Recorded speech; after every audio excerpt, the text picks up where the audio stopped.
I know I've talked a lot of Rittenhouse lately, and normally I don't like to get so focused on one particular topic, but this case is so crucial, not just on the obvious questions of self-defense, whether you have a right to defend yourself against an aggressive mob, or whether the new legal standard is you must allow the mob to weld your face to the asphalt, but as this case develops, on the depth and the desperation of the propaganda, too. That's the big takeaway at the trial early this week. This isn't just a test of whether your fundamental rights are still valid in this country. This is a showcase of just how brazenly those in power will lie to your face in pursuit of taking them. In this case, you have the crystal clear evidence of what actually happened, and then you have the news media propaganda presentation of it, and there is no overlap. It is a broken Venn diagram in which each circle is a mile apart, and then they'll bemoan polarized public attitudes about the trial, as though they themselves aren't creating a fantasy depiction that's leading half the country straight to imagination land. Case in point, last week, we already saw the prosecution's own witnesses undermine the prosecution's case and testify that Joseph Rosenbaum, the first man shot, had made explicit death threats against Kyle that night and then lunged at Kyle to grab his rifle. Well, now on Monday, Gaige Grosskreutz, the man shot in the biceps, took the stand, and the defense team scored an even more explicit checkmate in questioning him. Gaige said yes, Kyle only shot him after Gaige pursued him, and Gaige pointed a gun at him. It wasn't until you pointed your gun at him, advanced on him, with your gun, now your hands down, pointed at him, that he fired, right?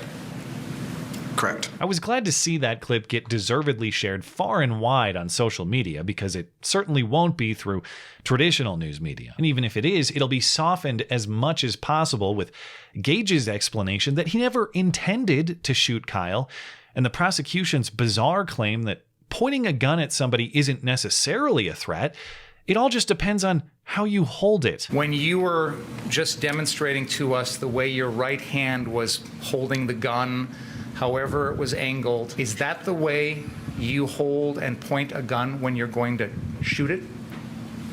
No. This from the same people who were just arguing that Kyle's mere possession of a gun was menacing. But now actually pointing a gun at a person is as friendly as a handshake. You're lucky if you find any mainstream news coverage that'll actually show you that checkmate moment, but finding coverage that's honest and comprehensive about the rest of this disaster testimony is like winning the lottery, and in both cases, you'll have better luck asking your local gas station attendant than you will your corporate newsman. Instead, you're just going to get lies built upon lies, because the lies of omission in your typical news coverage are ironically omitting Gaige Grosskreuz's omissive lies of his own. If you listen to that full cross-examination, it is demonstrated Gaige Grosskreutz lied to the police about dropping his gun that night. You'd agree it says, sometime during the incident, my Gen 4 Glock 27 that had a belt clip attached fell off my waist, correct? Correct. Okay, that's a lie, right? I wouldn't say that's a lie, no. You didn't take the Glock out of your back here and run with it? I did. So it didn't fall off your waist, it was in your hand. That's correct. That was a lie, but it is still more honest than what he originally told police the night of, or didn't tell them, which is that he had a gun at all. He said Kyle just pointed a gun at him and shot him. Now, your original statement to the police was the guy on the ground then turned over, racked the weapon, and pointed his gun at me and shot me, right? That is correct, yes. You omitted the fact that you ran up on him and had a Glock pistol in your hand, right? You left that out. Correct. Oh, but those aren't lies. It's just that Gaige was delirious from all the trauma and the pain medication. That's what he tells us to believe. I've just gone through one of the most traumatic experiences in my life, both emotionally and physically. I'd just gotten out of surgery. I had just been sedated. I was on pain meds. It wouldn't have been a purposeful omission. Never mind that this amnesia is conveniently selective to omit Gaige's crimes. Never mind that the lie about dropping the gun happened before the pain meds. And never mind that the lie about omitting the gun entirely continues well beyond the pain meds and into his current lawsuit trying to siphon 10 million public bucks off the Wisconsin taxpayer. So are you aware in this document, you never mentioned that you actually possessed a firearm? You know that? That is correct. He also lied about telling Skateboard Man to stop attacking Kyle. You had mentioned to the police that you tried telling Mr. Huber to stop hitting him with the skateboard. Is that right? That is what I put in my statement, yes. Is that true? With the benefit of hindsight, I don't believe that to be true, no. With the benefit of hindsight, that's not a distinguishing factor. All lies are evaluated with hindsight. We look back and see if they were true. But how did this hindsight become more clear later? Gaige made that lie to police when his hindsight should have been the keenest, immediately after the event. Amazing how his memory goes from very fuzzy to very clear, defying both time and reason. Not to mention, this claim grants the premise that Skateboard Man was attacking Kyle, thus bolstering Kyle's claim to self-defense. You believe in this picture, one of the reasons you wanted to intervene was you believe that Mr. Rittenhouse was in danger of being seriously hurt, right? In part, yes. Lying repeatedly, bolstering the defense's case, these are things that you're not likely to hear about. Less likely still to hear about is Gaige's criminal activity, because that gun that he didn't want to talk about until the videos forced him to talk about it was carried illegally. His concealed carry permit wasn't valid. It's unlawful for you to carry it concealed. Is that not true? Unlawful? Yeah, you can't carry a concealed weapon without a CCW permit, right? That is correct. And you didn't have a CCW permit, did you? I did have a CCW permit. It wasn't valid, correct?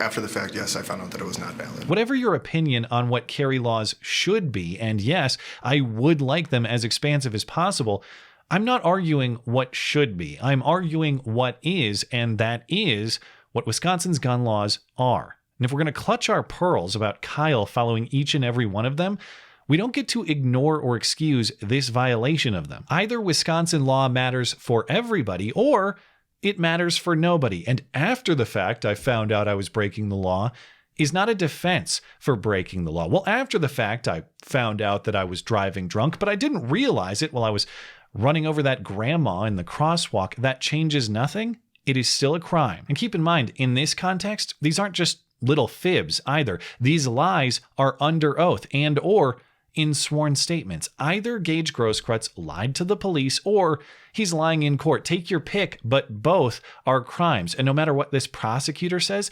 advancing on a person gun pointed is not some innocent, understandable activity depending on how you hold the gun. Even if intent is lacking, as Gaige and the prosecutor argue it was, pointing a gun at somebody, even incidentally, without an imminent threat against you, is still an act of negligence in violation of Wisconsin law. Combine all of these factors, and the man on the prosecution's witness stand is the actual criminal in this case. In any sane world, the roles would be reversed, and Kyle would be testifying against Gaige. But of course, we'll never see that, and there will never be any accountability for Gaige, both because doing so would be the state's acknowledgement that they prosecuted the wrong guy, and because there are probably deals in place between Gaige and the prosecution that will prevent such justice from ever being served. Now, with all of that information from that testimony, the lies, the crimes, the open acknowledgement of the defense's case, how would you write a headline to summarize all of that? Something that includes all three of those elements would probably do it. Prosecution's star witness bolsters defense, admits to lying and criminal conduct, something like that. Instead, we're getting something closer to very good boy is very sad that he couldn't stop very bad mass murderer. As noted, clearly the memo went out on Monday night. We're all going to call Gaige the lone survivor of that night in Kenosha. That was the commonly agreed upon term to describe him. Never mind that in no way is that accurate or correct. Even if you want to limit it to only people with whom Kyle interacted physically, that's not true. Jump Kick Man, to this day, has never been identified. He kicked Kyle in the face and walked away, and he survived. But you know who else survived? Everyone who didn't attack Kyle. Everyone who left Kyle alone that night survived just fine. Better, actually. With their arms still intact. Gaige Grosskreutz was not alone in surviving. he was nearly alone in attacking. And instead of emphasizing what matters from the testimony, that Gaige acknowledged that he pursued Kyle and that he pointed a gun at Kyle. Coverage often indulges Gaige's twisting that actually all of this was just a weird act of surrender. That's the main point of Monday's events, according to the Daily Beast and others. Gaige Grosskreutz was trying to surrender, and that villainous Kyle Rittenhouse just wouldn't accept it. So in that moment, Gaige had to do something to try to prevent himself from being killed. Well, everybody else had a pretty good strategy to prevent themselves from being killed, and it was very easy to do. Just stand there. Don't attack anybody. Everybody who did that didn't get shot. So what was different about your conduct, Gaige? Well, he thought he was going to die, so he had to act swiftly. That's the explanation from several reports, focusing on this piece of the prosecution's questioning. What was going through your mind at this particular moment? That I was going to die. Sure. But if I broke into someone's house and started sneaking around in the middle of the night, I might fear that I'll get killed too. But the question is, who created that deadly scenario and who would be responsible for that loss of life? And just like I can easily avoid death by homeowner by not breaking in, you can easily avoid death by Kyle by not chasing him and not pointing a gun at him. This is like saying I feared for my safety while I was bullfighting cars on the interstate. If you do that and you get hit, that's on you. The most ridiculous media characterization I've seen comes courtesy of the Chicago Tribune, though. With this particular sentence about Monday's events, Gaige's testimony put a human face to what had otherwise been a video-heavy trial. And of course, what face is often selected for feature? The one with the sad lone tear trickling down it.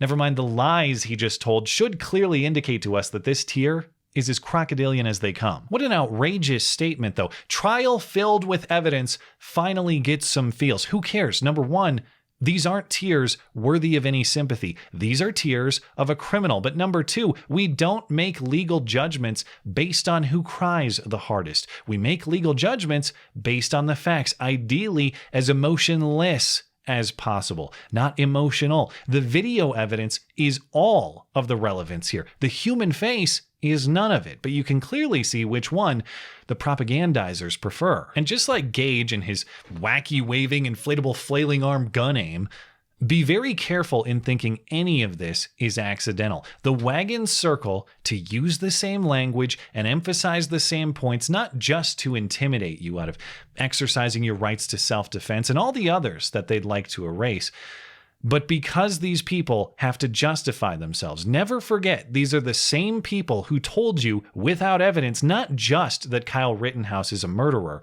but that he's a racist murderer. A 17-year-old vigilante, arguably a domestic terrorist. Kyle Rittenhouse, a guy who's deeply racist. He murdered a couple of people. 17-year-old who was radicalized by Trumpism, took his AR-15 to Kenosha and became a killer. These are the same people who banned your posts on social media defending Kyle based on the unsubstantiated pre-conclusion that Kyle was a mass murderer. These are the same people who successfully lobbied payment processors to cut off your ability to donate to Kyle's defense fund. These are the same people serving the same political power structure that smeared Kyle as a white supremacist, all the way up to the most popular president in American history. And these are, of course, the same people who will do the same to you the second they get the right teary-eyed opportunity to do it. It's not just that they want control of the narrative, it's that they want control of you. That's what's really on trial in Kenosha,